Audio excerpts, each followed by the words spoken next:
Hey girl, thank you for coming to my channel. I want to start by saying you are one in a billion just because you're here. Okay? Today we're going to be talking about setting healthy boundaries. We're going to talk about the science behind it, why you feel guilty whenever you set boundaries, and how to set boundaries. So let's get into it.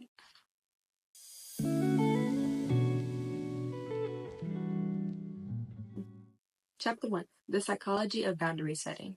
At some point, you have to draw a line, whether it be a line to preserve your privacy or a line to keep people from invading your life and your time.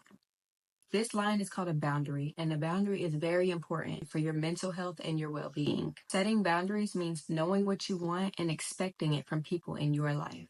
You gotta know what you will and won't tolerate, and you have to clearly and respectfully set those ground rules. For most people, this is harder than it seems because they don't feel like they're important enough to set boundaries, or they don't feel like their needs matter.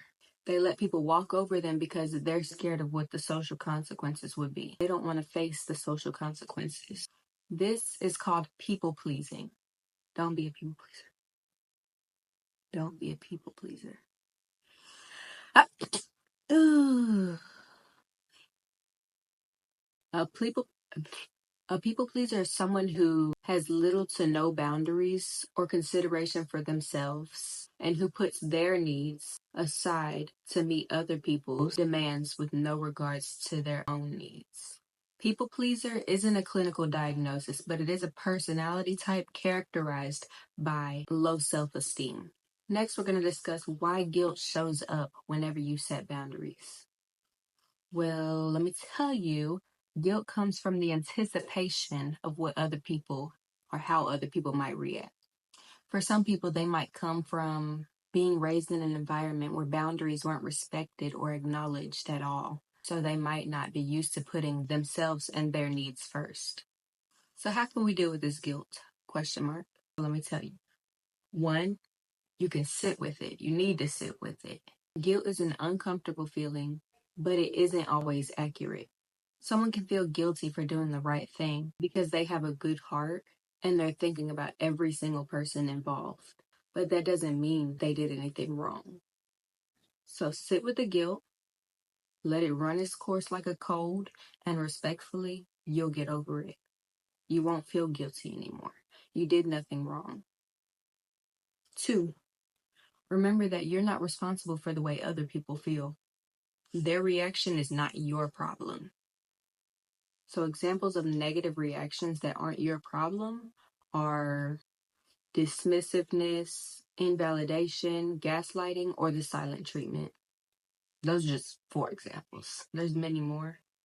Anything that makes you feel like you did something wrong, don't listen to it. You can't take responsibility for how other people feel. And don't let them manipulate you. Because if you let them manipulate you, your boundary is not set. That line is not drawn. And number 3, remember that it's not selfish to have boundaries. Putting yourself first is one of the most important things you can do, or you'll lose yourself. Setting boundaries is a way of taking care of yourself physically and mentally. It's self-care. It also helps you improve your relationship with other people because if there's mutual respect, you're less likely to hold resentment toward the person who can't respect you or who wouldn't respect you in the first place. And the last thing that we're going to talk about is how to set healthy boundaries. So to set boundaries, you need to have self-awareness. Be clear of your expectations of yourself and others. Know what you are and are not comfortable with in specific situations. Setting healthy boundaries requires good communication skills that show assertiveness and clarity. When you're assertive, you express your feelings openly and respectfully. It doesn't mean you make demands like you're somebody's boss, but it does require people to listen to you. Here's an example of me setting a boundary. Situation: someone keeps hitting you or shoving you when they laugh. They think it's funny, they think it's playful, but it's annoying to you. Here's what I would say. Okay, I don't know if you know what you're doing, but you need to chill with the hitting when you laugh. I like to laugh too, but this ruins the joke. Just laugh, don't swing, all right? I'm gonna have to start swinging back. And neither of us want that, right? Okay. So here's what I did. One, I was as clear and straightforward as possible. Don't raise your voice. Show assertiveness. Show them that you're not playing. You need to stop doing this, or we gonna fight, or I'm gonna walk away, or I'm gonna have to cut you off. Whatever you gotta do.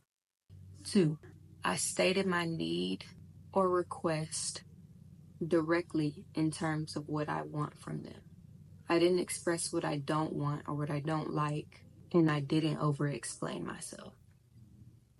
Three, I didn't sugarcoat it because I already accepted any guilt I might feel from their reaction. And four, I set consequences. We gonna fight. No, for real. Like, they need to know why these boundaries are important, because we want to keep our bond tight. We want to keep laughing together. If you want to keep laughing together, then you need to keep your hands to yourself. Okay.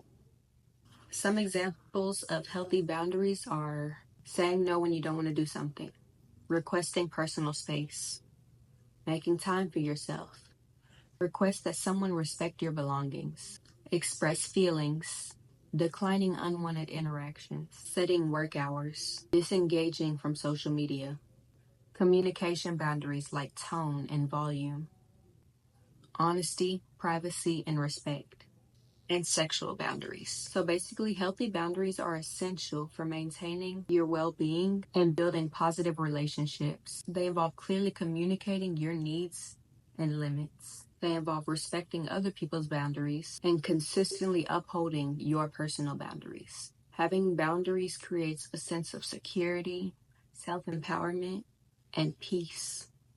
When you have boundaries and people respect them and you respect your own boundaries, life is so much more peaceful. Boundaries aren't about being mean or controlling. They're about mutual respect. By understanding, creating, and maintaining boundaries, you'll create a balanced and fulfilled life. Whatever boundary helps your life is a good boundary. How other people perceive it is not your problem. Okay? If they feel like they can't do this and that around you, then maybe they don't need to come around you. But anyways, conclusion, thank you guys for watching this video. If you needed to hear this, or if you learned something from this video, give it a thumbs up. If you want to hear more self-help, self-care, self-love, self, you, love yourself, self, then hit that subscribe button. And I will see you guys next week.